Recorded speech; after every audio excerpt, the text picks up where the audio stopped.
The afternoon sun cast long shadows across Fifth Avenue, turning the Manhattan street into a river of gold and concrete. Somewhere between the towering glass monuments to wealth and the cramped apartments where dreams struggled to survive, a miracle was about to happen. Though nobody knew it yet, least of all the 7-year-old girl watching from a fire escape 4 stories above the chaos. Maya Chen had been hanging laundry for her grandmother when she heard the commotion. The sound of a dying engine, the collective gasp of a crowd, the angry shout of a man whose day had just been ruined. She stopped mid-motion, a wet pillowcase dripping in her small hands, and leaned over the rusted railing. Below, a pristine black Rolls-Royce Phantom sat motionless in the center lane. Steam rose from beneath its hood like smoke signals from a very expensive funeral pyre. People gathered, phones emerged. The modern ritual of witnessing someone else's misfortune had begun. Maya's eyes, dark and intelligent beyond her years, studied the scene with the intensity of a surgeon examining an X-ray. She saw the pattern of the steam, noted the sputtering sound that had preceded the breakdown, recognized the angle of the hood's slight elevation.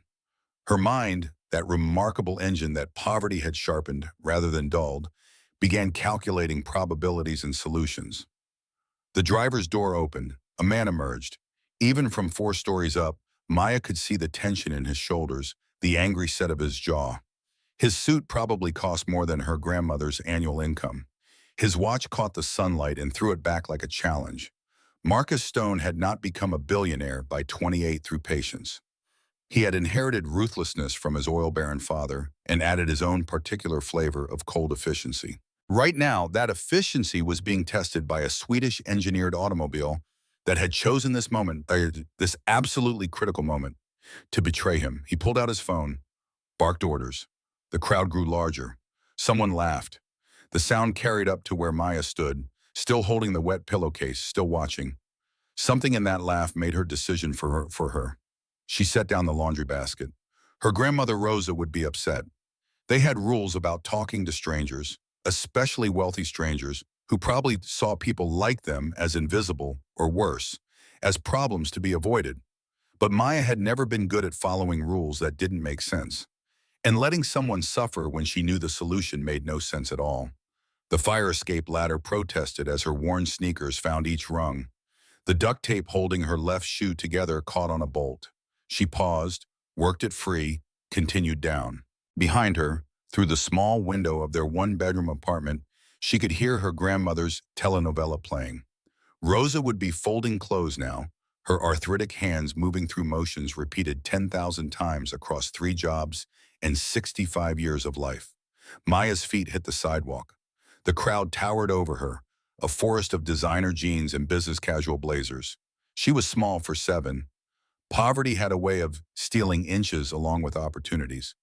But she moved through the adults with the confidence of someone who had learned early that hesitation invited dismissal. She emerged at the inner circle. The Rolls-Royce loomed before her, impossibly large and gleaming even in its moment of failure. Marcus stood with his back to her, still on the phone, his free hand gesturing sharply as he explained to someone that 20 minutes was unacceptable, that he had a meeting in 45 minutes that would determine the future of a $200 million merger. Maya cleared her throat. Nobody heard. She tried again, louder. A woman in the crowd noticed her first, touched the arm of the man beside her. They watched with the amused curiosity of people observing a child about to do something adorably foolish. Maya walked right up to Marcus Stone, looked up at his back, and spoke 4 words that would change both their lives forever. "I can fix this." The laughter started immediately. Not cruel exactly, but patronizing in that way adults reserve for children who have overestimated their abilities. Marcus turned, phone still pressed to his ear. His eyes took her in with a single sweep. Second-hand clothes, shoes held together with tape, dirt under her fingernails. Face smudged with something that might have been grease from helping old Mr. Rodriguez fix his apartment's ancient heater that morning. He lowered the phone slightly. "Who let this child through? Where are your parents?" His voice carried the automatic dismissal of someone who had learned to filter the world into categories of useful and irrelevant. Maya, at 7 years old and living in a 1-bedroom apartment above a bodega, clearly fell into the latter category.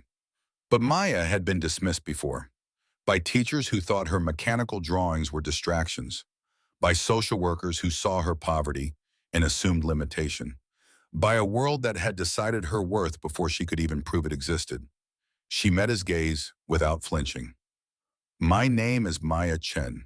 The problem isn't your engine, it's your cooling system, specifically your radiator hose coupling. It's loose. I can fix it in 5 minutes if you have a screwdriver. The crowd's laughter intensified. Someone took a video. This was content. This was the kind of moment that played well on social media. Rich man humbled by reality. Poor child offering help. The algorithm would love it regardless of how it ended. Marcus stared at her, his phone forgotten, his meeting forgotten. For the first time in longer than he could remember, he was genuinely surprised, not by her offer. That was clearly impossible. A 7-year-old child couldn't diagnose a cooling system failure in a Rolls-Royce Phantom. The engineering alone required years of study. No, what surprised him was her certainty, the absolute lack of doubt in her voice, as if she hadn't just made a wild guess, but stated a simple fact. You're what, 7 years old? How could you possibly know anything about automotive engineering? Maya shifted her weight. A car horn blared somewhere behind them.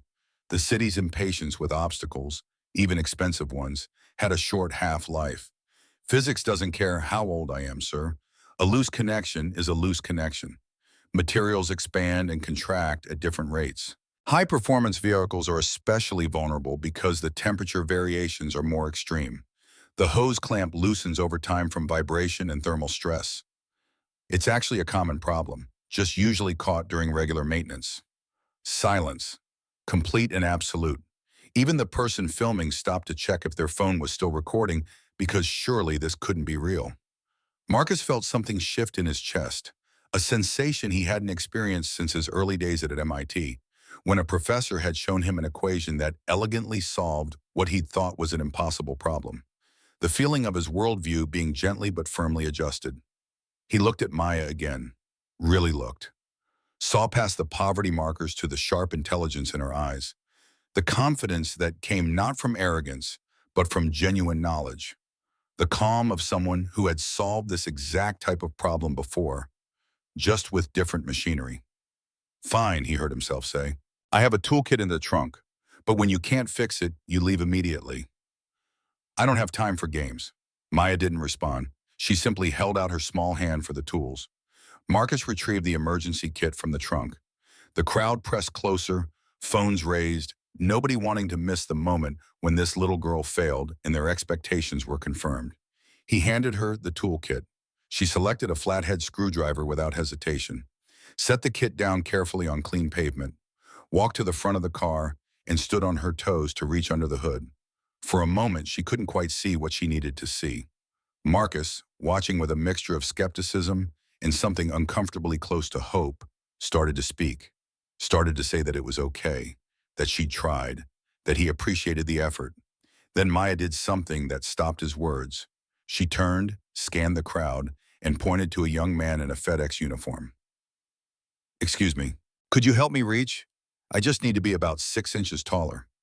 The delivery driver, grinning at the absurdity of this situation, stepped forward and lifted her by the waist. Maya braced herself against the car's frame and leaned into the engine compartment. Her hands, small but steady, moved with purpose. The screwdriver caught light as it turned. She called out as she worked, her voice muffled slightly by the hood, but clear enough for those nearby to hear. The clamp is right here. See how it's not flush against the hose? That gap is letting coolant escape. When coolant escapes, the system can't maintain proper pressure. Without proper pressure, the engine overheats. The car's computer detects the overheat and initiates emergency shutdown to prevent permanent damage. She twisted the screwdriver. Once, twice, 3 times. There. That should hold, but you'll need to refill the coolant that leaked out. The FedEx driver lowered her back to the ground. Maya wiped her hands on her already dirty shirt and looked around. A fire hydrant stood 15 feet away. She walked to it, found the maintenance valve, and called back. Does anyone have a cup or bottle? Someone passed forward an empty Starbucks cup. Maya filled it with water, made 3 trips back to the car, added the water carefully to the coolant reservoir, checking the level between each addition. Then she stepped back, screwdriver still in hand, and looked up at Marcus. Try starting it now. Marcus moved like a man in a dream, or possibly a nightmare where everything he thought he understood about intelligence and capability and the natural order of things was being systematically dismantled by a child who should, by all conventional wisdom, be incapable of what she'd just done. He slid into the driver's seat. The leather still held the warmth of his previous occupation. He turned the key. The engine purred to life. Smooth. Perfect. Every gauge reading normal. The dashboard, that complex array of information that had screamed warnings at him 10 minutes ago, now showed nothing but green lights and optimal parameters. The crowd erupted, not in laughter this time, in applause, in disbelief, in the collective realization that they had just witnessed something that shouldn't have been possible but undeniably was. Marcus sat in his car, hands on the steering wheel, staring at the instrument panel as if it might suddenly reveal this was all an elaborate prank. But the engine continued its flawless operation. The temperature held steady. The car was fixed by a 7-year-old girl in 6 minutes. He climbed out slowly. The crowd had grown to maybe 50 people now, all filming, all witnesses to a moment that would be analyzed and shared and debated across social media platforms for days to come. Maya stood beside the car, the screwdriver held loosely in her hand, waiting patiently for whatever would happen next. She looked tired suddenly, as if the weight of what she'd done, the sheer audacity of inserting herself into this situation, had finally registered. Marcus walked over to her, knelt down so they were eye to eye. Up close, he could see the exhaustion etched in the shadows under her eyes, could see the way her clothes, while clean, had been mended multiple times, could see in her face both the child she still was and the remarkable person she was becoming, despite every systemic barrier designed to prevent exactly that transformation. How, he asked, the single word carrying the weight of every assumption he had ever made about intelligence and privilege and the relationship between the two. Maya shrugged, a gesture that seemed impossibly mature coming from someone barely 4 feet tall. I pay attention. When you don't have money to replace things, you learn to fix them. I've been helping my grandmother repair everything in our building since I was 5. Refrigerators, heaters, washing machines. They all work on similar principles. Rich or poor, physics doesn't change. The sentence landed like a physical blow. Marcus felt it in his chest, that tightness that came from having something fundamental challenged. He had spent his entire life in elite institutions. Private tutors at 6, boarding school at 12, MIT at 16. Every advantage that generational wealth could provide had been his from birth. And yet this child, who had none of those advantages, who had probably never seen the inside of a private school or had access to advanced educational resources, understood something he had never quite grasped. That intelligence wasn't a product, wasn't something you could buy or credential your way into. It was simply there, distributed randomly across all economic strata, waiting for the right circumstances to bloom. The crowd was dispersing now. The show was over. Videos were being uploaded. The first comments were already appearing. Most people moved on with their days, their brief brush with the extraordinary already fading into the background noise of urban life. But Marcus remained kneeling on the pavement of Fifth Avenue, his expensive suit probably ruined, his meeting definitely missed, staring at Maya Chen and feeling the foundations of his worldview shifting beneath him. "What's your full name?" he asked quietly. "Maya Chen. I live up there." She pointed to the fire escape above the bodega, to the small window where curtains the color of faded sunflowers fluttered in the afternoon breeze. Marcus followed her gesture and saw an elderly woman peering down, her face etched with concern and something that might have been resignation. "Thank you, Maya Chen. You just taught me something I should have learned a long time ago." Maya tilted her head, studying him with those two wise eyes. "What's that?" "That I've been confusing education with intelligence, and privilege with capability." He stood, reached into his wallet, pulled out $500 bills. Maya looked at the money without reaching for it. "I didn't do it for money," she said. "I did it because you needed help and I could help. That's reason enough." Marcus felt something crack open inside his chest. When was the last time someone had helped him without wanting something in return? When was the last time he'd helped someone the same way? He couldn't remember. Couldn't recall a single instance that wasn't tangled up in networking or strategic relationship building or investment opportunities. Please, he said, still holding out the money, for your time, for the lesson. Maya shook her head. But you could do something else. You could help other kids like me. Kids who are good at things but never get the chance to show it because people don't expect us to be capable. And there it was, the moment that would later be identified as the beginning of everything. The instant when a 7-year-old girl, standing on a Manhattan street in duct-tape shoes, articulated a vision that would eventually span continents and transform thousands of lives. Marcus lowered the money, put it back in his wallet, took out a business card instead. I'd like to talk to you and your grandmother about that. Would tomorrow be okay? Maya studied the card. Marcus Stone, CEO, Stone Enterprises, an address in Midtown that probably cost more per square foot than her entire building. I have school tomorrow, but after 3:30, I'm home. Then 3:30 it is. Marcus returned to his car. The engine still purred. He drove away slowly, navigating around the last few stragglers from the crowd. In his rearview mirror, he watched Maya climb back up the fire escape, her small figure ascending into the shadows of a world he had never really seen, despite living in the same city. That night, Marcus couldn't sleep. He stood at the floor-to-ceiling windows of his penthouse apartment, staring out at the city lights spread below like a carpet of stars brought down to earth.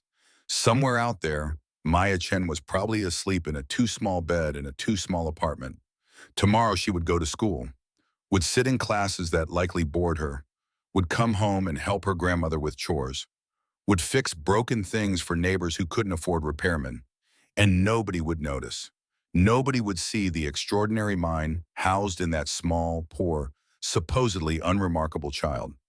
He thought about his own childhood, the tutors, the private schools, the assumption that because his father was wealthy and powerful, he too would be wealthy and powerful. The way doors opened before he even had to knock.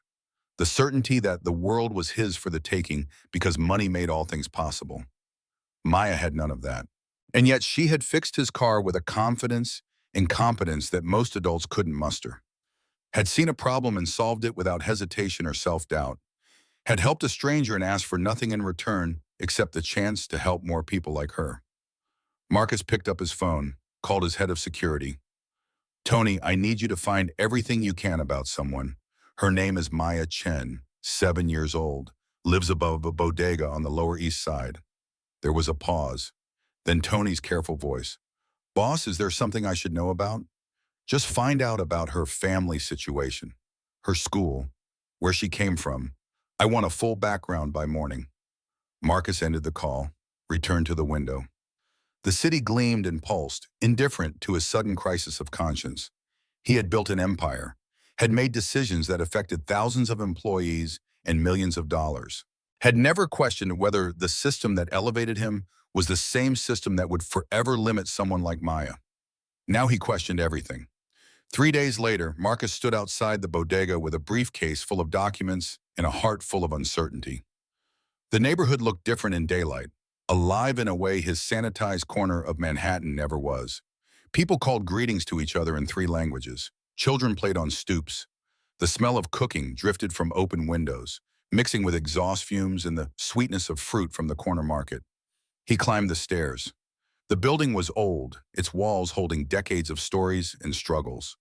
The hallway carpet was worn but clean. Someone had put flowers in a plastic vase near the mailboxes. He knocked on apartment 4B, heard movement inside. The door opened. Rosa Chen stood in the doorway, arms crossed, eyes measuring him with the kind of skepticism that came from a lifetime of promises that turned to ash. She was small like her granddaughter, but there was steel in her spine and wariness in her face. Mr. Stone, I saw the video. Whole neighborhood saw the video. What do you want with my granddaughter? Her English carried the accent of someone who had learned the language through necessity rather than formal education. But her meaning was crystal clear. May I come in? Rosa stepped aside. The apartment was exactly as Marcus had imagined. Tiny, immaculate, every surface clean and organized.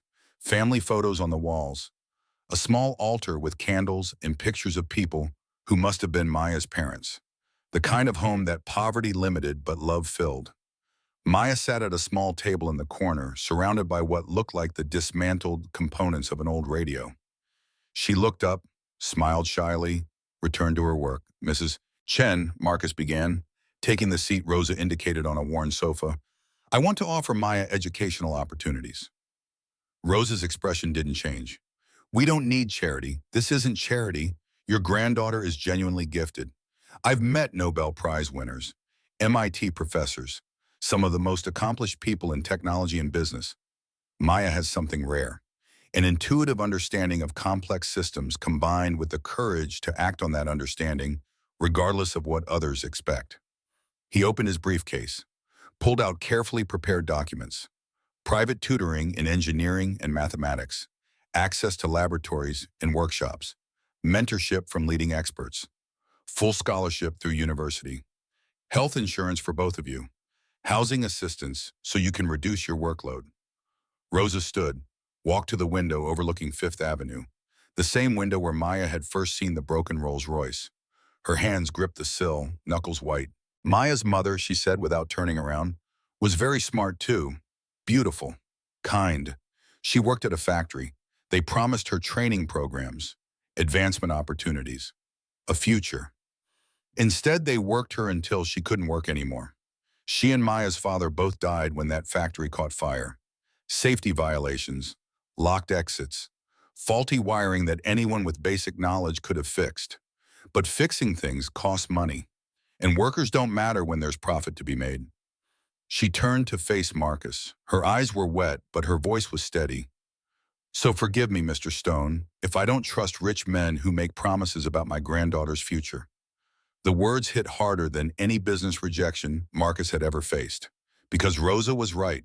The system he benefited from was the same system that had killed Maya's parents. That kept families like theirs trapped in cycles of poverty, while people like him accumulated wealth they could never spend. I understand your fear, he said quietly, and I can't promise I'll never make mistakes, but I can promise this. Everything will be documented. Legal trust funds that ensure Maya's education regardless of my involvement. Contracts reviewed by lawyers of your choosing. Complete transparency. If at any point you feel I'm not acting in Maya's best interest, you can end our arrangement immediately and keep everything that's already been provided. Rosa studied him, looking for the lie, the catch, the hidden cost that would come due when she'd already invested too much hope to walk away. Maya spoke from her corner, her voice soft but clear. Abuela, Mr. Stone isn't like the factory owners. He's asking permission. He's offering help without demanding anything. Maybe we should listen. Rosa looked at her granddaughter, at the child who had become her entire world after tragedy stole everything else. At the brilliant, beautiful, impossible girl who saw problems as puzzles and strangers as potential friends. I have one condition, Maya added, setting down the screwdriver she'd been using. If Mr. Stone helps me, he has to help other kids too. Kids like me who are smart but poor. It can't just be about one person. Marcus turned to stare at this 7-year-old child who had just outlined a vision that would require millions of dollars and years of work, who thought not about her own advancement, but about collective elevation, who saw an opportunity and immediately asked how it could serve others. Maya, he said, his voice rough with an emotion he couldn't quite name, I think you just described something much more important than either of us imagined. And so it began. Not with grand announcements or press releases, but with a handshake between an elderly Chinese woman who had every reason to distrust promises and a young billionaire who had just realized his wealth meant nothing if it wasn't used to change the equation. 2 weeks later, a warehouse 3 blocks from Maya's apartment began its transformation. Construction crews arrived. Equipment deliveries started. The neighborhood watched with the suspicion that comes from seeing gentrification disguised as improvement too many times to count. But this was different. Rosa walked door to door, explaining in English, in Spanish, and Mandarin that this wasn't displacement. This was opportunity. Free educational programs for children. No catch, no hidden costs. Just a rich man trying to do something right for once in his life. The first day, 12 children showed up. 12 families willing to take a chance. Willing to believe that maybe this time the promise wouldn't turn to ash. Maya stood in the renovated workshop, surrounded by tools and equipment she'd only ever seen in library books. Beside her, Devin Hayes, a 15-year-old foster kid with a reputation for trouble and a genius for coding. Sophia Martinez, 10 years old, who understood mathematics through dance and movement. Elena Santos, 11, labeled learning disabled by schools that couldn't recognize her form of brilliance. The adults watched from an observation room. Marcus, Rosa, Dr. Elena Rodriguez, the child psychologist he'd hired specifically to ensure they weren't repeating old patterns of exploitation disguised as elevation. Maya picked up a broken radio, the same one she'd been fixing at home. She held it up so all the children could see. "Who wants to help me fix this?" Devin rolled his eyes. "Why should I? It's junk." Maya smiled. "Everything broken is just a puzzle waiting to be solved."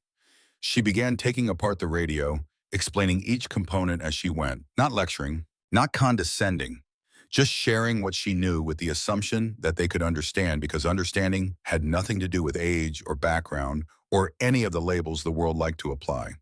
Within an hour, the shy 8-year-old girl named Lily had successfully completed her first circuit, had watched electricity flow through connections she'd made with her own hands, had felt the moment when theory became reality and possibility became proof. "I did it," Lily whispered, staring at the small light bulb glowing in her circuit. "I really did it." "You really did," Maya confirmed. "You're an engineer now." In the observation room, Marcus felt tears on his face for the first time since his father's funeral. But these were different tears, not grief, something closer to hope, or maybe redemption. De Rodriguez turned to him, her professional mask slipping just enough to show genuine emotion. "She's a natural teacher. But more than that, she genuinely cares about helping them succeed. This isn't performance. This is calling." Marcus nodded, unable to speak.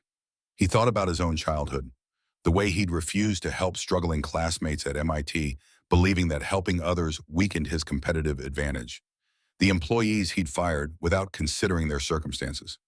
The ruthless efficiency he'd prized above compassion or community. Maya, at 7 years old, was teaching him what it meant to use gifts in service of others rather than self-advancement. 6 months passed. The foundation grew to 50 students. Success stories multiplied. Devin built an app for homeless shelters that gained 10,000 downloads. Elena's rooftop garden produced vegetables that fed 20 families. Sophia taught math through dance to children who had been labeled as failures by traditional education. And Maya. Maya continued going to public school, continued living above the bodega, continued being a child who also happened to be extraordinary. She played with friends, watched cartoons, forgot to do regular homework sometimes because she was too absorbed in advanced physics texts. But she also worked 60 hours a week between school and the foundation, teaching, learning, pushing herself because nobody had ever told her she wasn't supposed to be capable of everything she attempted. De Rodriguez noticed first the circles under Maya's eyes, the occasional irritability, the skipped meals because she was too focused to remember to eat. "She's burning out," Dr. Rodriguez told Marcus one evening after everyone had gone home. "She's 8 years old and carrying responsibilities that would challenge most adults. We need to be careful. What do you recommend? Mandatory breaks? Playtime?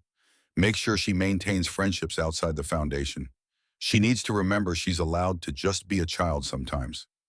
Marcus agreed, implemented new policies, shorter hours, required downtime. But even as he did, he wondered if they were putting Band-Aids on a deeper problem. Was it possible to nurture extraordinary talent without creating unhealthy pressure? Could Maya be both brilliant and balanced? Or was sacrifice always the price of achievement? He didn't have answers, only commitment to keep trying, to keep adjusting, to prioritize Maya's well-being over the foundation's growth.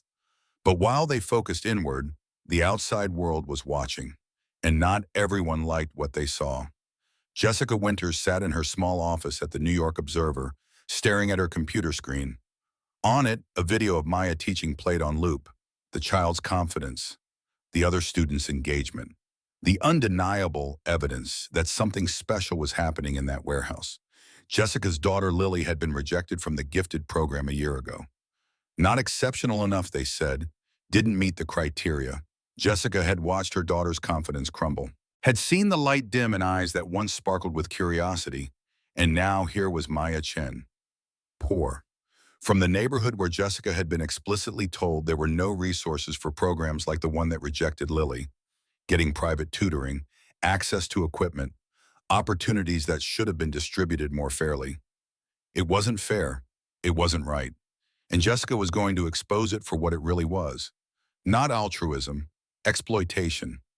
A rich man using a vulnerable child to make himself feel important. She began making calls, requesting interviews, building her case. The foundation's first crisis was coming, and nobody was ready for it. The article dropped on a Tuesday morning like a bomb disguised as journalism. Marcus saw it first, scrolling through his phone over coffee that had gone cold while he reviewed foundation budgets.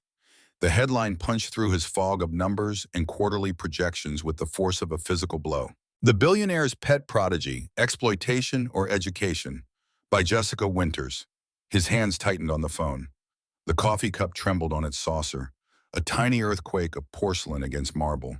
He read with growing horror as Jessica systematically dismantled everything they had built. Every good intention reframed as manipulation. Every success story twisted into evidence of inappropriate pressure. The foundation he'd poured his heart and fortune into reduced to a vanity project, a rich man's toy, a vehicle for his ego dressed up as altruism. 8-year-old Maya Chen works 60-plus hours per week. The words glowed accusingly from the screen. Former staff describe uncomfortable pressure on a vulnerable child. Child psychologists warn of long-term psychological damage from accelerated education programs that prioritize achievement over childhood development. Marcus Stone claims altruistic motives, but critics argue he's using Maya as a publicity stunt to rehabilitate his image after controversial oil investments. This child has been robbed of her youth, says Dr. Margaret Williams, a child advocacy specialist who reviewed documentation of Maya's schedule. She's a laboratory specimen, not a student. The article included photos. Maya looking exhausted during a late study session, her small face pinched with concentration that Jessica had reframed as distress. Statistics about her schedule presented without context. Quotes from a former employee Marcus had fired for inappropriate behavior towards students, now anonymous and vengeful. By the time Marcus arrived at the foundation 2 hours later, the damage had metastasized beyond control. Protesters lined the sidewalk. Their signs proclaimed slogans that burned themselves into his vision. Childhood is not for sale. Let kids be kids. Shame on Stone Enterprises. News vans blocked the street, their satellite dishes raised like weapons aimed at the warehouse that had been, until this morning, a sanctuary. Inside, chaos had replaced the usual morning energy. Students huddled in small groups, whispering and glancing at adults with new wariness. Parents had started arriving, some to pull their children out immediately, others to demand explanations, all of them afraid in that particular way that poverty teaches. Afraid that this good thing, this impossible opportunity, was revealing itself as another trap designed to hurt their families.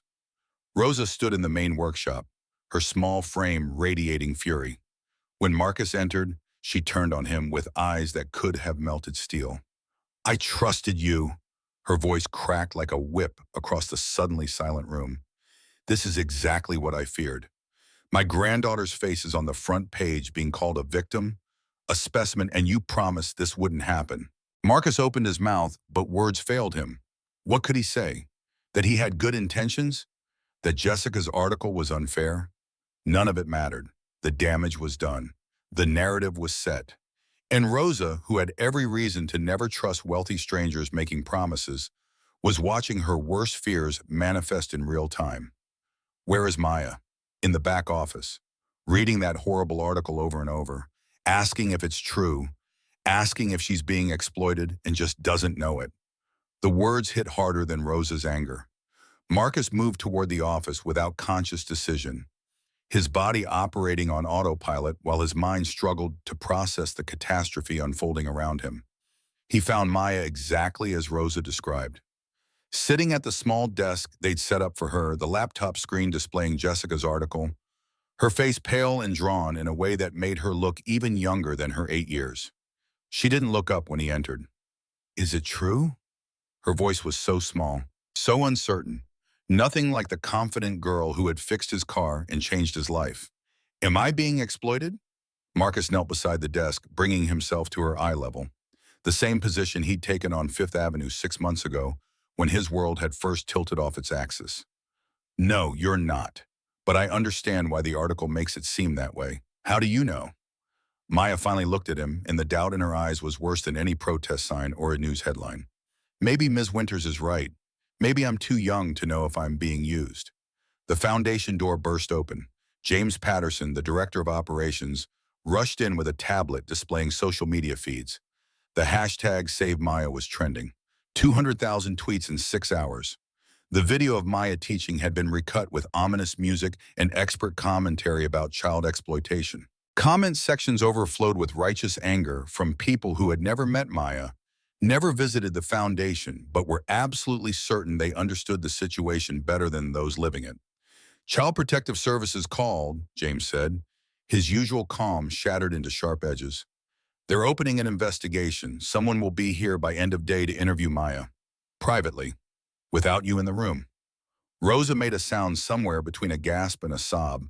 Dr. Rodriguez appeared in the doorway, her professional composure barely masking her own distress. We need to make a decision about how to respond. The lawyers are saying, hunker down, issue a statement, wait for the news cycle to move on. But I'm not sure that's enough. This isn't just about public relations. This is about Maya's well-being and the future of every child in this program.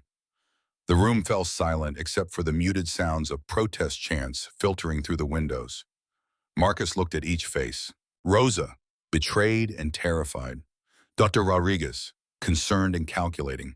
James, overwhelmed by logistics, spiraling beyond his control. And Maya, small and scared and questioning everything she thought she knew about herself.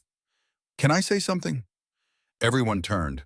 Maya had stood up from the desk, her hands clenched into small fists at her sides. She looked fragile and fierce at the same time, a contradiction that somehow made perfect sense. Go ahead, sweetheart, Dr. Rodriguez said gently. Instead of hiding, why don't we invite people inside? Maya's voice grew stronger as she spoke. Let them see what we actually do. Let them talk to the kids, the parents, the teachers. Let them judge with full information instead of Miss Winters' version. The adults exchanged glances. It was risky. Opening themselves to hostile media scrutiny, letting journalists roam freely through what had been their protected space. But as Marcus looked at Maya, seeing the return of that confidence that had first captivated him, he realized she was right. You'd be willing to face reporters who think you're being exploited? I'm not scared of telling the truth. Maya lifted her chin in that gesture he'd come to recognize as her decision-made face. I'm scared of people making decisions about my life based on lies. It's brilliant, Dr. Rodriguez said slowly, her analytical mind already gaming out scenarios. An open house, complete transparency, no scripts, no coaching, just reality. Marcus nodded, feeling the first stirring of hope since reading Jessica's article. We bet everything on the truth. If that's not enough, then maybe we don't deserve to continue. The decision sparked a week of frantic preparation. Not staging or spinning, but rather ensuring every aspect of their program could withstand scrutiny. Documentation reviewed, policies tightened, student schedules adjusted to emphasize balance over intensity. They weren't changing what they did, only making explicit what had always been implicit.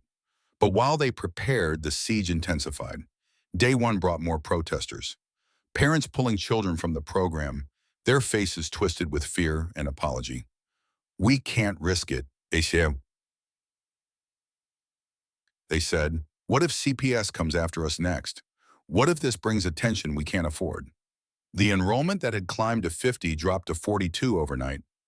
Day two brought Devin Hayes to a local television studio. The 15-year-old sat across from a reporter whose sympathy barely masked her skepticism. Devin, do you feel pressured at the foundation? Devin's laugh was sharp and humorless. Before the foundation, I was heading to juvenile detention. I was angry, violent, convinced the world had nothing for me except more foster homes and more disappointment. Now I'm applying to MIT. I've built an app that helps homeless people find shelter. I have adults who believe in me. You tell me if I'm being exploited. The interview went viral. 5 million views in 24 hours. Comments split between those who saw Devon's success as proof the foundation worked and those who saw it as evidence of grooming, of manipulation so subtle the victims couldn't recognize their own exploitation. Day 3 brought Jessica's follow-up article. Students defend billionaire, Stockholm Syndrome, or genuine support. She quoted psychologists about trauma bonding and the way abusers cultivate loyalty in their victims. Every defense became evidence of deeper manipulation. Every testimony of gratitude reframed as programmed response. Day 4 brought financial consequences. An anonymous donor who had pledged $2 million withdrew the commitment. "I can't be associated with this controversy," the email said. "I'm sure you understand." Marcus didn't understand, but he transferred $2 million from his personal account to the foundation without hesitation. They wouldn't close. Not because of money, not because of fear. Day 5 brought Maya's crisis. Rosa found her granddaughter crying in their apartment late Thursday night. Not the quiet tears of a sad child, but the wrenching sobs of someone whose foundation had been shaken, literally and figuratively. "Abuela," Maya choked out between gasps. "What if Ms. Winters is right?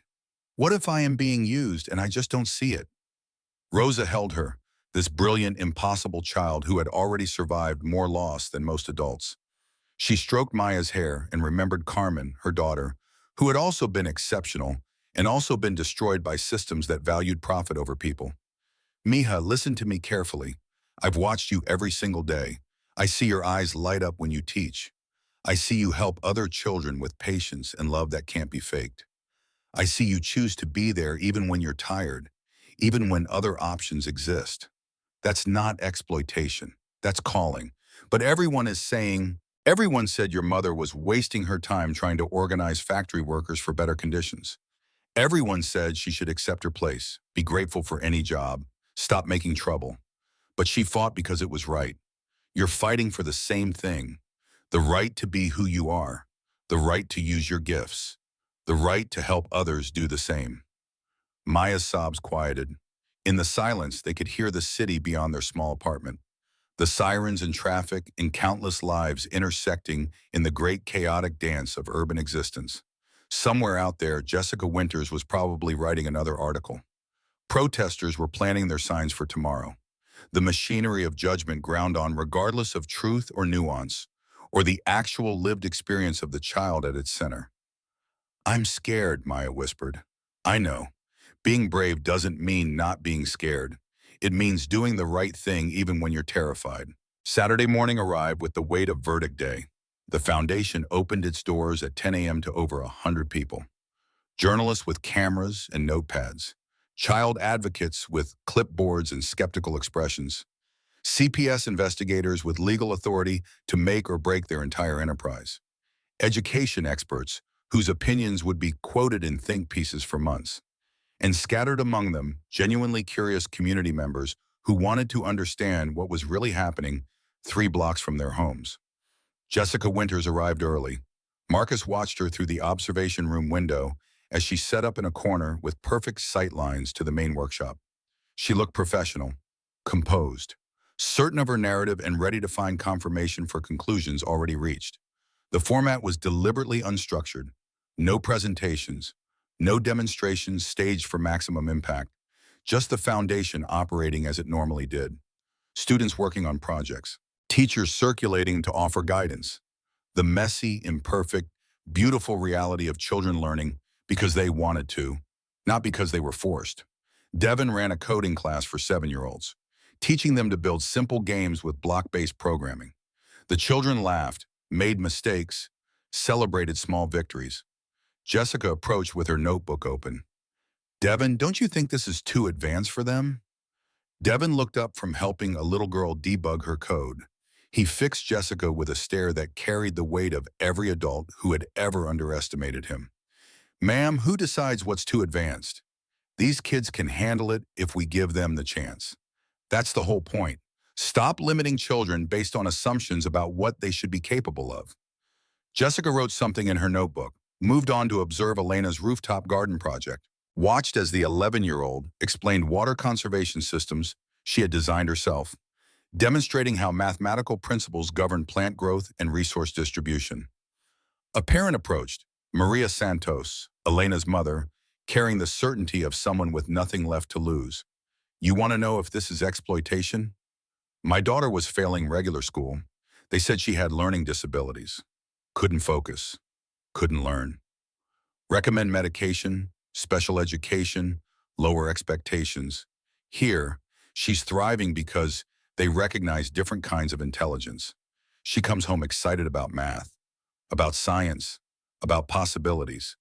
If that's exploitation, I'll take it over the alternative.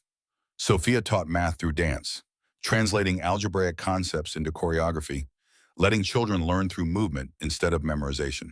The workshop filled with music and motion, equations made physical, abstract theory transformed into something bodies could understand. An education expert stood watching, his initial skepticism visibly crumbling. This is pedagogically sound, he murmured to his colleague. More than sound. This is innovative. This is exactly the kind of differentiated instruction we talk about in theory, but rarely see in practice. Noon approached. The observers had spread throughout the facility, documenting and questioning, and gradually, reluctantly, beginning to see that reality didn't match the narrative Jessica's articles had constructed. Maya had been avoiding the main areas, working in a small side room on a project with younger children, teaching basic circuitry, the same lesson she'd given on her first day 6 months ago. But Jessica found her eventually. Of course she did. Ms. Winters? Maya's voice was quiet but steady. Can we talk? Jessica looked surprised, then guarded. I suppose. They moved to the hallway, away from cameras and crowds. Just a journalist and a child, facing each other across a gulf of assumptions and fear. Why do you hate me? The question landed like a slap. Jessica's professional mask slipped, revealing something raw underneath. I don't hate you. I'm trying to protect you. Maya tilted her head, studying Jessica the way she studied broken machines, looking for the malfunction, the loose connection, the place where intention diverged from impact. From what? From learning? From teaching? Or are you protecting yourself from feeling like your daughter wasn't good enough? Jessica's face went white. How dare you? I read about Lily. Maya's voice gentled but didn't waver. About her test scores, I'm sorry she didn't get into the gifted program. That wasn't fair, but that doesn't mean programs like ours are wrong. It means there should be more programs, different kinds, for different children with different gifts. You don't understand. Jessica's voice cracked. She is exceptional, just in ways that don't fit their stupid criteria. And when I saw you getting everything, every opportunity, while children like Lily are rejected and forgotten, Maya stepped closer. Then help us change the system. Not tear down the one place trying to fix it. Silence settled between them. From the workshop, the sounds of learning continued. Children's voices raised in question and discovery. The foundation breathing and living and proving through existence that different was possible. Jessica sat down on the hallway floor, her back against the wall, her professional armor finally cracking completely. I've been so angry. At everyone. At the schools that rejected Lily. At the system that decides which children matter. At you for succeeding where she failed. And that anger felt righteous. Felt justified. But watching today, talking to the parents and teachers and children, you were wrong, Maya finished gently. Not about everything. The system is unfair. But tearing down one good thing doesn't fix the broken things. Would you? Jessica looked up with red-rimmed eyes. Would you accept Lily after what I've written? Maya smiled, the same smile that had first appeared on Fifth Avenue when she offered to fix a stranger's car. Open, guileless, offering help without keeping score. Everyone deserves a second chance. That's kind of our whole philosophy. 1 week later, the New York Observer published Jessica's retraction. Not buried in the back pages, but featured prominently, honestly, painfully. I was wrong. Inside the revolutionary education program that's changing lives.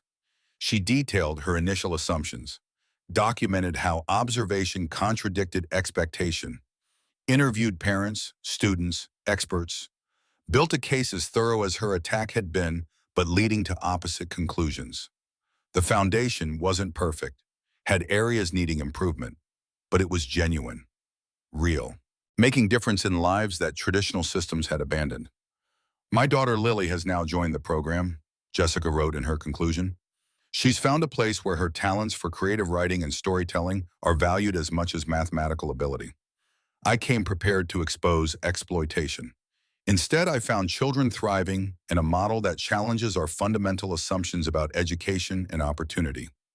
The article sparked a second wave of attention, this time positive.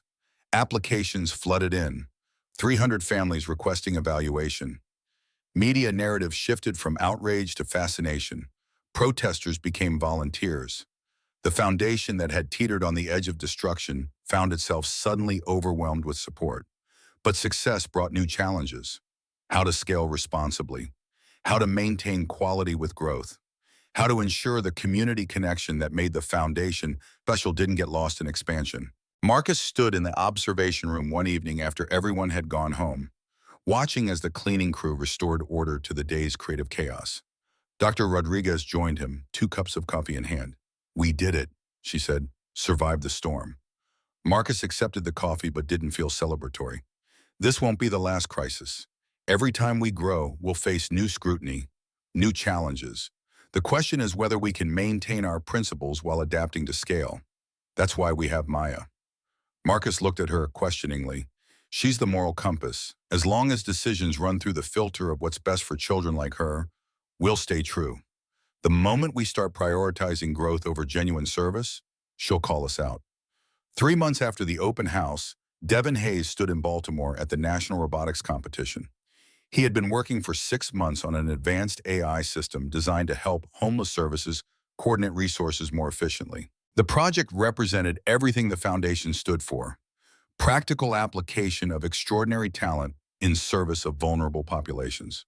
Marcus, Rosa, and Maya made the drive to support him, sat in the audience as Devin prepared his demonstration, watched with pride as he took the stage, representing not just himself, but every student who had ever been told they weren't smart enough, disciplined enough, traditional enough to succeed. The robot powered on. The crowd leaned forward. Devin began his presentation with the confidence born from months of preparation and a support system that believed in him unconditionally. Then everything went wrong. The robot stuttered, froze, its sensors misfiring, its programming encountering an error that Devin, in his nervousness, couldn't immediately diagnose. He restarted the system. Same result. Tried a backup protocol. The malfunction persisted. Marcus could see panic setting in, Devin's hands trembling, his breathing becoming rapid and shallow. The confident young man who had faced down skeptical journalists and built something remarkable from nothing was crumbling under the pressure of public failure. The panic attack hit hard and fast. Devin hyperventilating on stage, his vision tunneling, his body betraying him at the worst possible moment. Security personnel rushed forward. Medics appeared, and cameras captured everything. By the time they got Devin to the hospital, the video had already gone viral. 10 million views, comments section filling with familiar refrains. Child genius breaks down. Too much pressure. Exploitation. The foundation's critics, temporarily silenced by Jessica's retraction, roared back to life with renewed conviction.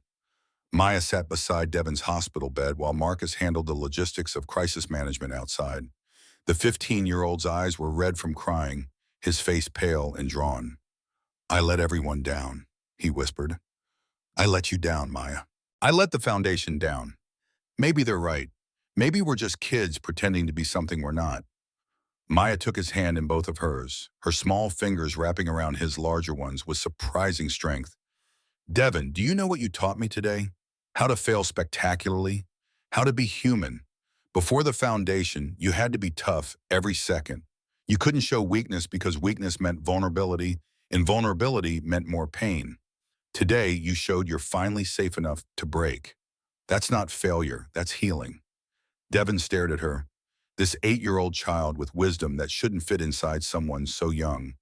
But everyone saw a 16-year-old kid who got overwhelmed in a high-pressure situation. You know what that makes you? Normal. We're allowed to be normal and exceptional. Those things aren't opposites. The door opened. Dr. Rodriguez entered with a proposal that had been forming since they'd received news of Devon's breakdown. We're making a documentary. Not PR, not propaganda, real unfiltered look at what it means to be gifted children in a program like ours. We show the successes in the struggles, the joy and the pressure, everything. Devon sat up slightly. Who controls the edit? You do, all of you, the students. This is your story. Adults have been speaking for you, about you, making decisions about what narrative serves their purposes. Time to tell your own truth. Maya squeezed Devon's hand. Will you do it? Will you let people see you're human? Devon was quiet for a long moment, then nodded. But I want to show this too. The breakdown, the panic attack, all of it. No hiding the hard parts. De Rodriguez smiled. That's exactly the point. 6 months later, production began on Extraordinary Ordinary, a documentary that would premiere at Cannes and spark conversations about gifted education across the globe. But that night in the Baltimore hospital, it was just an idea, a promise between broken children and the adults trying to help them heal while letting them soar. Marcus drove them home through darkness, the city lights blurring past. In the back seat, Maya slept with her head on Rosa's shoulder. Devon dozed fitfully, his phone clutched in hand despite doctor's orders to rest. Tomorrow would bring new challenges. The foundation was receiving invitations to expand internationally. The United Nations Educational Division had reached out about Maya possibly addressing the General Assembly. Success was creating its own form of pressure, its own impossible expectations. But tonight, driving through the quiet hours when the world paused between days, Marcus allowed himself to simply feel grateful. For the child who had fixed his car and his soul. For the community that had trusted him despite every reason not to. For the chance to build something that mattered more than quarterly earnings or shareholder value. The foundation wasn't perfect, would never be perfect, but it was real, and it was changing lives one child at a time, including his own. The camera loved Maya Chen, but Maya had never particularly cared about cameras. She sat in the small editing suite 6 months after Devon's breakdown, watching herself on screen. 9 years old now, talking about loneliness and belonging with an eloquence that made the professional filmmakers pause in their work to simply listen. The documentary had become something none of them had quite anticipated. Not a defense of the foundation or an attack on its critics, something more honest and therefore more powerful. A window into lives that existed in the space between childhood and extraordinary, showing the beauty and cost of being different. Devon controlled the edit, his hands steady on the keyboard now, his voice firm when he suggested cuts or transitions. The breakdown in Baltimore had changed him.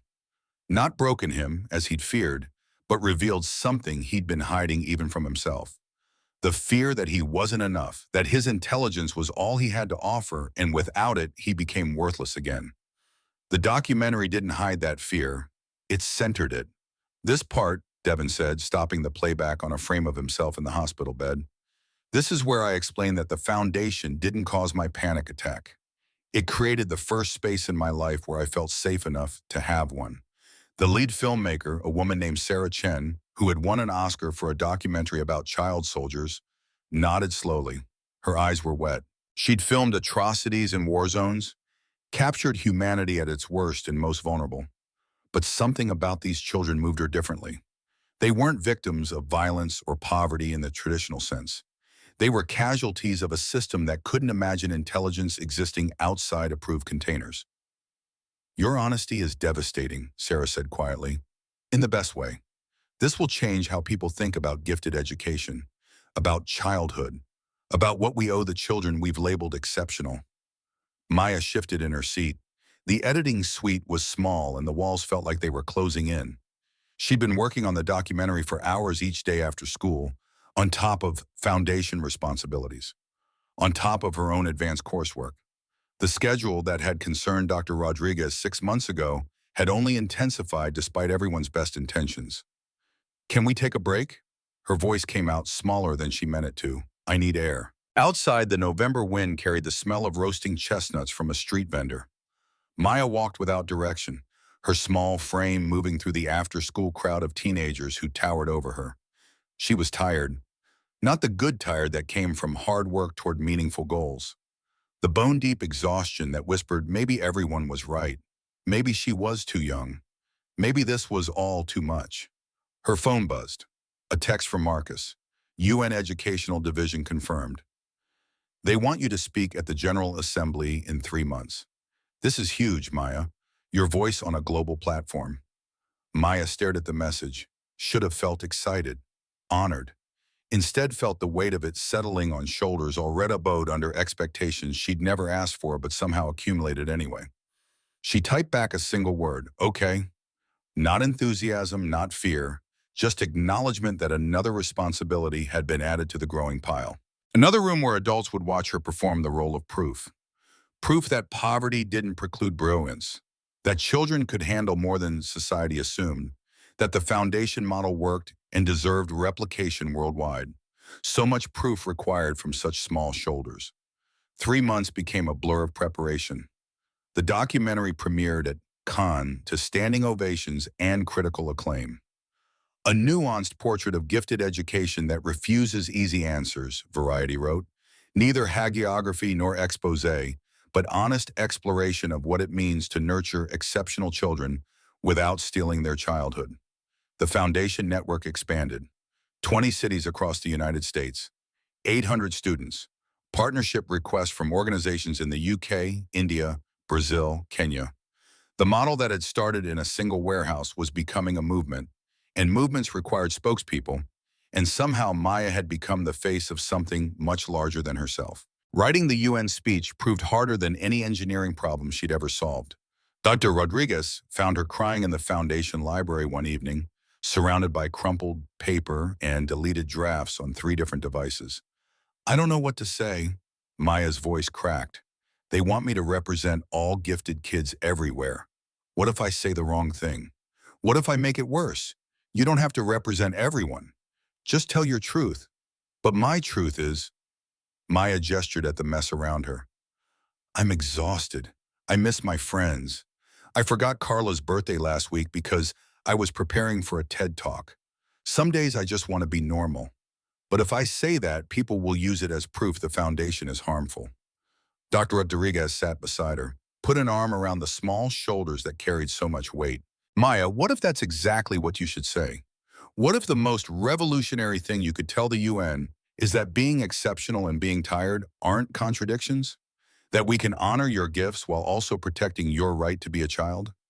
The night before the UN speech, Devin found Maya in the workshop.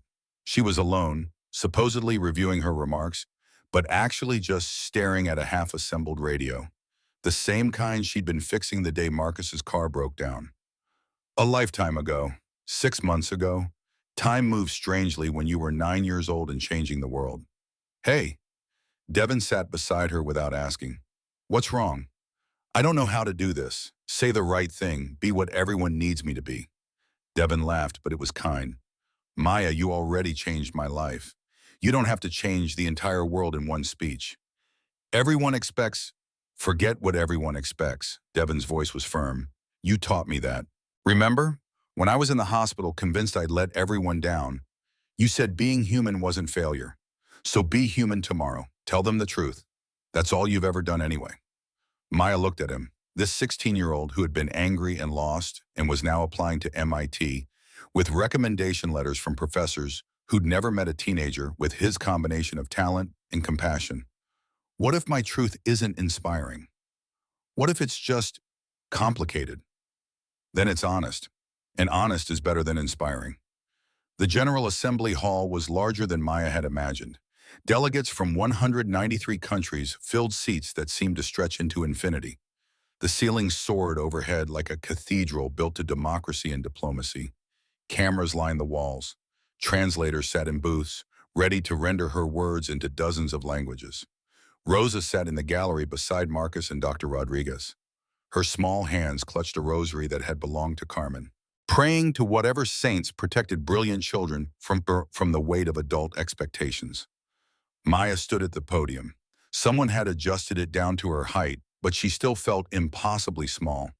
The speech she'd prepared sat on the lectern, 3,000 words carefully crafted to inspire and inform. Statistics about educational inequality, proposals for scalable programs, policy recommendations backed by research. She looked at the first line, opened her mouth to deliver the speech everyone expected, and then stopped. The silence stretched, long enough that delegates began shifting, long enough that Rosa's prayers intensified, long enough that Marcus felt his heart rate spike with concern. Then Maya pushed the prepared speech aside. Distinguished delegates, she began, her voice small but amplified by technology into something that filled the enormous hall.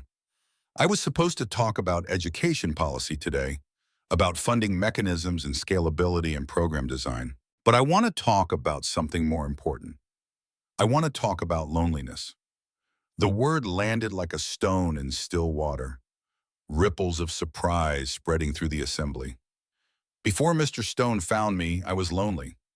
Not because I had no friends, I had friends, but because nobody understood why I got excited about fixing broken radios. Why I saw puzzles everywhere other people saw trash. I thought I was weird, wrong, different in a way that meant there was something broken inside me. Then I met Devin, who was lonely because foster care had taught him not to trust anyone. And Sophia, who was lonely because traditional schools couldn't see that understanding mathematics through dance was just as valid as understanding it through equations. And Elena, who was lonely because teachers saw her learning differences as disabilities instead of just different ways of being smart. We were all lonely in our own ways, until we found each other. Maya paused. The assembly was completely silent now. Even the translators had stopped their murmuring, listening to her English before rendering it into other tongues. The real crisis isn't lack of educational resources. Those matter, yes. But the deeper crisis is the loneliness of children who don't fit into the boxes we've created for them, who are told their way of thinking is wrong instead of just different, who learn to hide their gifts because being exceptional makes them targets for bullying or dismissal, or worse, adult expectations they're too young to carry. Her voice grew stronger, more certain. This wasn't the speech anyone expected, but it was true in a way the prepared remarks never could have been. So here's my proposal. Instead of asking how do we identify gifted children, ask how do we ensure no child feels alone in their passions. Instead of creating special programs for exceptional kids, create systems where all forms of excellence are recognized. Because talent isn't rare, not even a little bit. What's rare is opportunity. What's rare is adults willing to see children as they are instead of how we think they should be. 3 years ago, I fixed a broken car on Fifth Avenue. People laughed. They said a 7-year-old couldn't understand engineering. But physics doesn't care about age or wealth or expectations. The principles that govern how machines work don't change based on who's using the tools. The same is true for learning, for intelligence, for potential. There are millions of kids like me waiting for someone to believe in them. Not to save them, not to exploit them, just to give them tools and space and get out of the way while they figure out what they're capable of. Maya gripped the podium. Her prepared conclusions sat ignored beside her elbow. I'm 9 years old. I teach other children. I work on projects that challenge me. I'm helping build a network of programs across multiple countries. And sometimes, she paused, her voice dropping, I'm really tired. Sometimes I miss being just a kid who plays games and watches cartoons and doesn't have the UN watching while she tries to find the right words. Those things aren't contradictions. I can be exceptional and exhausted, gifted and wanting normalcy, smart and still learning. What I'm asking, what all the children in programs like ours are asking, is for space to be complicated, for permission to be brilliant and human at the same time. Thank you. The silence held for 3 heartbeats. Then the assembly erupted, delegates rising to their feet. Applause that started scattered and built into something overwhelming. 8 minutes of sustained ovation while Maya stood at the podium feeling simultaneously proud and exposed and desperately wanting her grandmother. The video clip was viewed 50 million times in the first 24 hours. #TalentNotRare trended globally. Education ministers from 30 countries requested meetings. The foundation's email server crashed under the volume of inquiries. And Maya, exhausted and overwhelmed and 9 years old, smiled for cameras and shook hands with diplomats and felt the weight of the world pressing down until she could barely breathe. 3 months after the UN speech, the consequences of success became impossible to ignore. Applications flooded in, 10,000 families requesting spots in foundation programs. The waiting list stretched into years. Satellite locations opened faster than quality control could manage. Some stayed true to the model. Others drifted, becoming elite prep schools with tuition fees and selective admissions. Everything the foundation was supposed to oppose. Marcus's corporate board delivered an ultimatum. Focus on the business or step down as CEO. The company stock had suffered during the various controversies. Shareholders were restless. His divided attention was costing them money. And Maya was disappearing under the weight of being a symbol. Her schedule had become impossible. Morning television interviews before school, foundation work after, speech writing for upcoming conferences in London, Tokyo, Sao Paulo, consultation calls with education ministries. All of it important, all of it meaningful, none of it leaving space for a 9-year-old to simply exist. Rosa watched it happening with growing horror, watched her granddaughter become what she'd always feared, a resource to be extracted until nothing remained but the husk of a childhood that should have been protected. The breaking point came on a Wednesday. Maya forgot Carla's birthday. Her best friend from school, the girl who had been there before the foundation, before the fame, before everything. They'd been planning a sleepover for weeks. Carla's mother had bought ingredients for homemade pizza, rented movies, prepared the guest room. Maya didn't show up, didn't call, completely forgot because she was on a conference call with education officials from 3 countries discussing implementation strategies for foundation satellites in their regions. Carla called at 9 p.m., her voice small and hurt. Did I do something wrong? Maya's stomach dropped. The conference call was still happening in her ear, someone from Mumbai talking about funding challenges. She'd forgotten to mute, forgotten everything except the endless demands of being exceptional. Oh God, Carla, I'm so sorry, I forgot. I was working. You're always working now. Carla's voice held the particular pain of being left behind by someone who was supposed to be your person. It's okay, I get it. You're important. I'm just regular. That's not true. But the line had gone dead. Maya sat staring at her phone, the conference call continuing without her, and felt something crack inside her chest. Rosa found her an hour later, still sitting in the same position, tears streaming silently down her face. The conference call long ended, but the phone still clutched in her hand. What happened, mija? I forgot Carla. I forgot my best friend's birthday because I was talking about education policy with people I've never met and will never see again. What's wrong with me? Rosa pulled her granddaughter into a fierce embrace. Nothing is wrong with you. Everything is wrong with what we've let this become. She called Marcus, called Dr. Rodriguez, demanded an emergency meeting. Tonight, no excuses. They gathered in Rosa's apartment at midnight, the small space that had started everything, where Marcus had first made his promises and Rosa had first chosen to trust, despite every reason not to. This stops now, Rosa said without preamble. My granddaughter is becoming what I feared, a symbol instead of a person. She's 10 years old and she can't remember the last time she played. Can't remember the last time she did something just because it was fun instead of important. Marcus started to defend, but Rosa cut him off with a look that could have stopped traffic.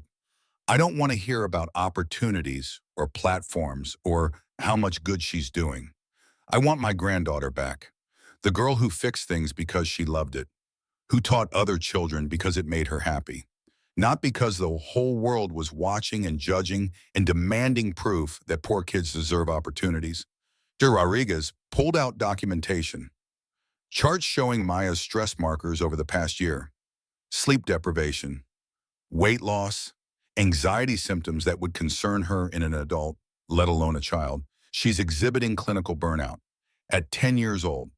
If we don't intervene now drastically, we risk permanent damage. Not just psychological, physical, developmental. Her childhood is being consumed and we're all complicit.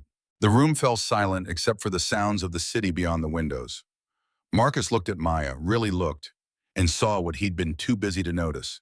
The exhaustion etched into her young face, the way her shoulders curved inward as if trying to make herself smaller, the absence of the spark that had first captured his attention on Fifth Avenue. What do you want, Maya? He asked quietly. If you could have anything right now, what would it be?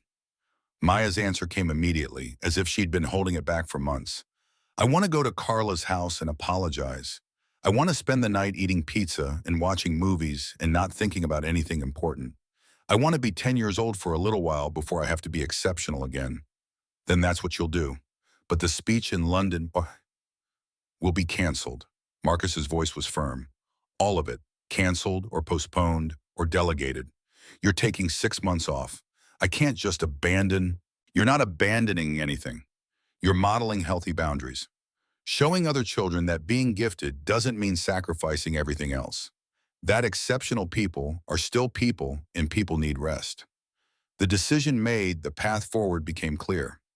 Maya would return to regular school full-time, would work at the foundation only twice a week, would have weekends free for friends and play and the ordinary magic of childhood.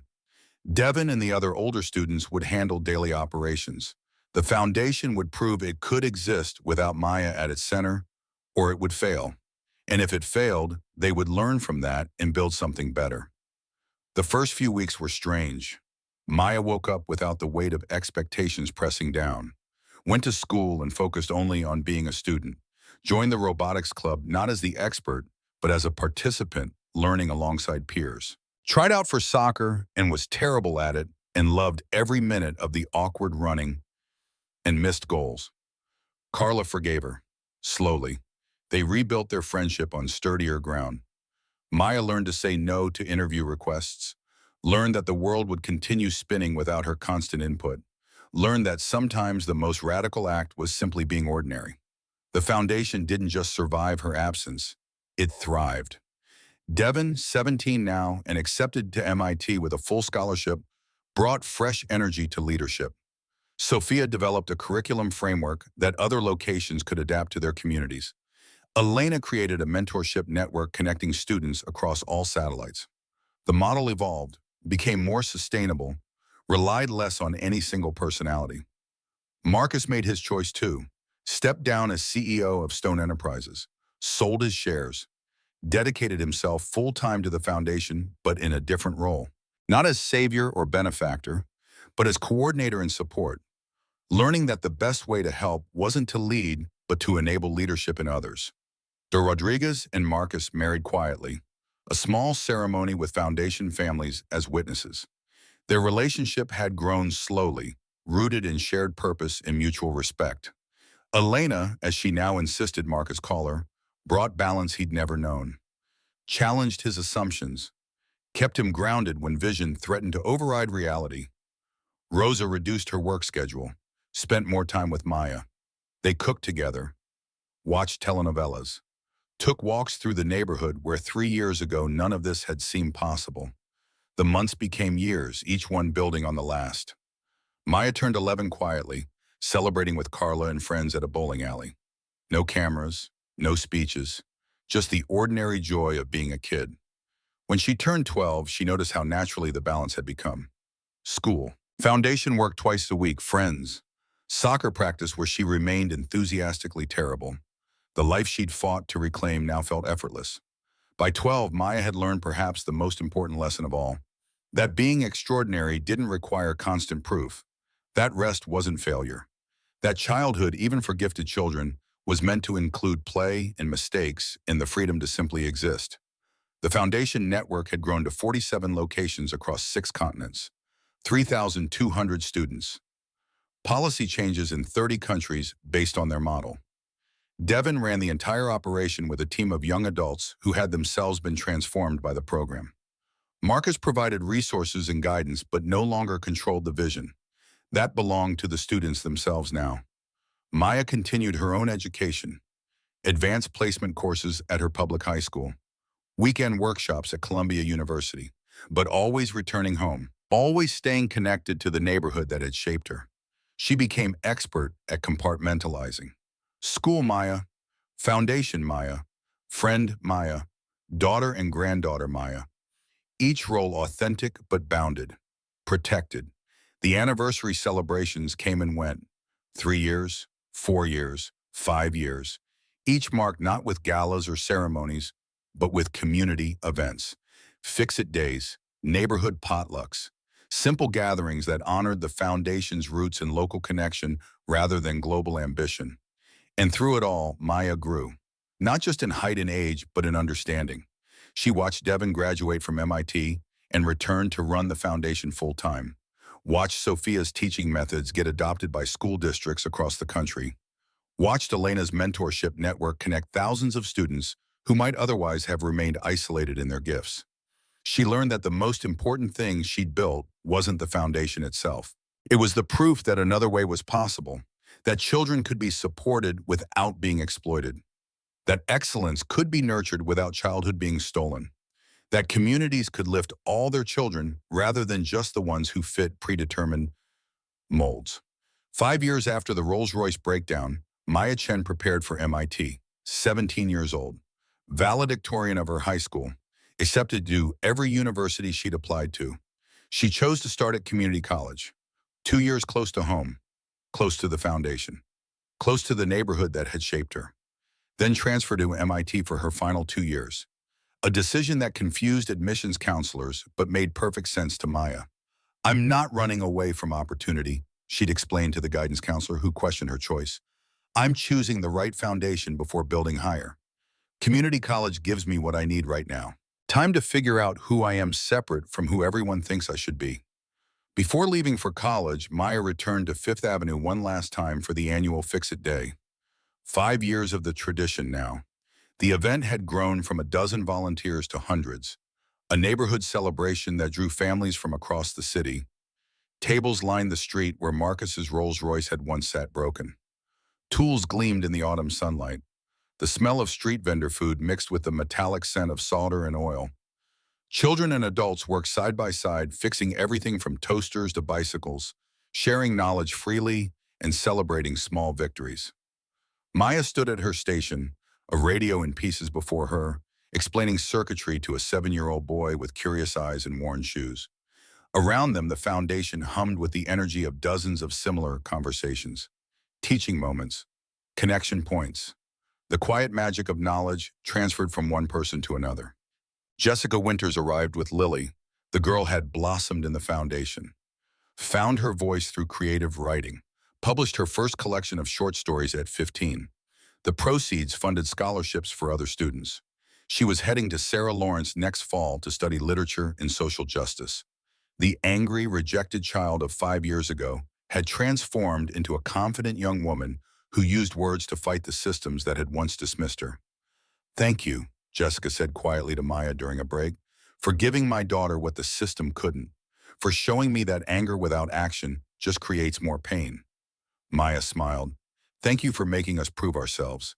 We're stronger because you challenged us." Marcus watched from nearby, coffee in hand, his heart full in a way that quarterly earnings reports had never managed. He thought about the man he'd been. Cold, efficient, measuring worth in dollars and market share. That man wouldn't recognize who he'd become, wouldn't understand how helping a 7-year-old fix a car could matter more than closing a $200 million deal. But this man, the one who'd learned that success meant enabling others to succeed, understood perfectly. A young boy approached Maya's table, 7 years old, Latino, holding a broken tablet with the careful reverence of someone who knew electronics were expensive and replacements impossible. "Excuse me," his voice was hesitant. "Can you help fix this?" Maya looked up, saw herself 10 years ago, saw every child who'd ever been dismissed or overlooked or told their way of thinking was wrong. "Of course. What do you think the problem is? The charging port?" "Good diagnosis." She gestured for him to sit beside her. "Want to learn how to fix it yourself?" His eyes went wide. "Really? You teach me? That's what we do here. What's your name?" "Diego." "Well, Diego," she began, taking apart the tablet, explaining each component. "After we fix this, you should come visit our learning center. We have tools and workshops and lots of kids who love figuring out how things work." "Sound interesting?" Diego nodded so hard his whole body moved. "But my mom says programs like that cost money we don't have." "Not this one." Maya's voice carried absolute certainty. "Talent doesn't care about money. It just needs opportunity." Rosa watched from the bodega window, the same spot where she'd witnessed the Rolls-Royce breakdown, where she'd been terrified and hopeful and convinced that trusting a rich stranger would end in heartbreak. But Marcus had kept his promises, had protected Maya while enabling her to soar, had built something sustainable that would outlast all of them. The foundation that bore Carmen's name would continue long after Rosa was gone, would keep creating spaces for brilliant children to be both exceptional and human. Carmen, Rosa whispered to the daughter she'd lost too soon, look at what your baby did. Look at what she's building. You would be so proud. 3 years into her college journey, the documentary team returned for one final update. They found Maya, now 20, still volunteering at the foundation between her engineering courses at MIT. The transfer had gone smoothly. She commuted between Cambridge and the Lower East Side, maintaining connections to both worlds. Neither felt like compromise. Both felt like home. The final scene they filmed showed her mentoring the next generation. Diego, now 10 years old and a foundation regular, worked beside her on a complicated circuit board. His small hands had gained the confidence she remembered from her own childhood, the certainty that came from being seen and supported and given space to explore. See how these connections create the circuit? Maya's voice carried the patient enthusiasm of someone who genuinely loved teaching. When electricity flows through the right pathways, everything works. But if one connection is broken, the whole system fails. It's the same with people. We need all the connections, all the different ways of thinking, all the varied talents. That's what makes communities work. Diego nodded, his concentration absolute, as he carefully soldered a connection under Maya's watchful eye. He got it right. The circuit completed, the device powered on. His face lit up with the particular joy of making something broken whole again. I did it. You did it, Maya confirmed. You're an engineer now. The same words she'd said to Lily years ago. The same recognition of potential seen and developed. The cycle continuing, growing, spreading across continents and cultures and communities that had been told their children weren't exceptional enough to matter.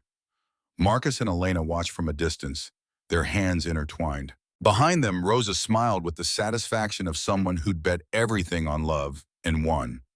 Devon stood with Sophia and Elena Santos, the three of them now the core leadership team that guided the foundation's evolution. They were planning expansions into rural communities, developing online platforms for isolated students, creating new models that adapted the original vision to changing needs. The camera pulled back, showed the whole scene, hundreds of people on Fifth Avenue, kids teaching kids, adults supporting without controlling. A community that had learned that talent lived everywhere if you were willing to see it. That exceptional didn't mean separate. That the best way to change the world was one fixed thing, one taught skill, one believed in child at a time. Evening fell. The Fix-It-Day volunteers packed up tools and tables. Diego's mother thanked Maya with tears in her eyes. Said she'd bring him to the foundation next week. Said maybe, just maybe, her son could have opportunities she'd never dreamed possible. Maya walked home with Rosa as the sun set over Manhattan, the city that had witnessed her transformation from invisible child to global spokesperson and back to something more sustainable, more real, more her. They passed the bodega, climbed the stairs to the apartment that was bigger now, more comfortable, but still in the same building because leaving felt like betrayal of the community that had made everything possible. Rosa made tea. They sat together in comfortable silence. Outside, the city hummed with its endless energy. Inside, peace settled like a benediction. You did good, mija, Rosa said finally. We did good, abuela, Maya corrected. All of us together. Because that was the real lesson. The true revolution. Not that one exceptional child could fix a broken car or speak at the UN or change education policy, but that when communities supported their children, when systems made space for different kinds of excellence, when adults remembered that talent was everywhere and only opportunity was scarce, anything became possible. 15,000 children in 78 locations worldwide, each one unique, each one extraordinary in their own way. Each one proof that the girl who fixed everything had actually fixed the thing that mattered most. Not machines, not systems, not even education. She'd fixed the story people told about who deserved opportunities and who didn't, about which children mattered and which could be dismissed, about the relationship between potential and circumstance. And in fixing that story, she'd helped fix a small piece of the world. The documentary ended with Maya's voice over the final montage. Images of foundation students worldwide, creating, learning, teaching, thriving. Change doesn't happen in grand gestures, her voice said. It happens in small moments of courage, repeated over and over until the world notices. 13 years ago, I fixed a car. Today, I'm still fixing things. Just bigger things, more important things. But the principle is the same. See the problem. Understand the solution. Have courage to act even when everyone says you can't. And never, ever let anyone convince you that being exceptional means you can't also be ordinary. That having gifts means you don't get to be human. We're all broken in different ways. We're all brilliant in different ways. The trick is building communities where the broken parts can be fixed and the brilliant parts can shine. Where no child is lonely in their gifts. Where talent isn't rare because we finally learn to see it everywhere. That's the world I want. That's the world we're building. One fixed thing at a time, the screen faded to black. Credits rolled over images of children's faces. Every color, every background, every story of potential recognized and nurtured.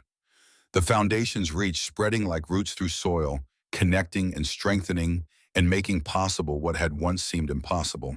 In her apartment above the bodega, Maya closed her laptop.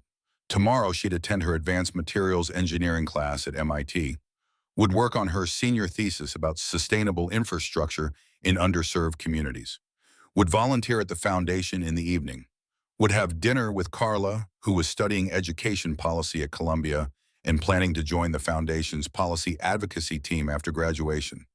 But tonight she was just a young woman in her grandmother's apartment, drinking tea, feeling grateful, knowing that somewhere in the world, another child was discovering their gift. Another adult was learning to see potential in unexpected places. Another community was choosing to invest in all their children, not just the ones who fit predetermined molds. The work would continue. The foundation would grow. The model would evolve. Challenges would arise. Some would succeed. Some would fail. That was okay. That was learning. That was how systems improved over time. Maya had started something that would outlast her. That was enough. More than enough. She picked up the old radio on her desk. The one from that first day at the foundation still worked perfectly. She'd fixed it years ago, but kept it as a reminder of where she'd come from, of what was possible when someone was brave enough to say 4 simple words. I can fix this. And she had. The end.